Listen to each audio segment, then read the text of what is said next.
പഴയ ഒരാള് പഴയ കാലഘട്ടം ഓർമ്മപ്പെടുത്തുന്ന സിനിമ അതും കൂടെ ഉണ്ടല്ലോ ഇതിനകത്ത്. നമ്മൾ ഹോസ്പിറ്റലിൽ പോകാത്ത കാലഘട്ടം ഉണ്ടായിരുന്നു പണ്ട്.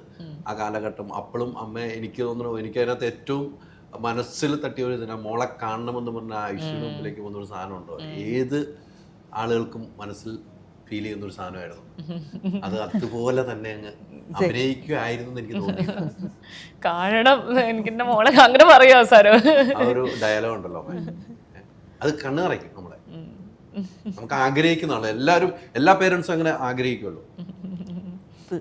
എങ്ങനെയുണ്ടായിരുന്നു എക്സ്പീരിയൻസ്? റീമ എങ്ങനെയുണ്ടായിരുന്നു ഇവിടെ? റീമ നന്നായിട്ടുണ്ടായിരുന്നു.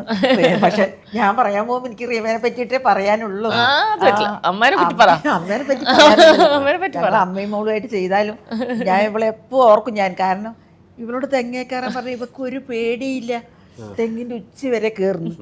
മാവേ കയറാൻ പറഞ്ഞാൽ മാവേ പഞ്ഞു കയറി, വെള്ളത്തിൽ ചാടാൻ പറഞ്ഞാൽ വെള്ളത്തിൽ ചാടി. അവിടെ എന്തുണ്ട്, ചളിയാണോ, താണു പോവുക, അങ്ങനത്തെ ചിന്തയൊന്നുമില്ല. ചാടാൻ പറഞ്ഞാൽ ചാടി. അങ്ങനെയൊക്കെയുള്ളത് ഇത് വല്ലാത്തത്. പിന്നെ ഞങ്ങളെ അമ്മയും മോളും കൂടി തോണി പോകുന്നുണ്ട്. അയ്യോ ഇവക്ക് നീന്തറിയോന്ന് എനിക്കറിയില്ല, ഒന്നും അറിയില്ല.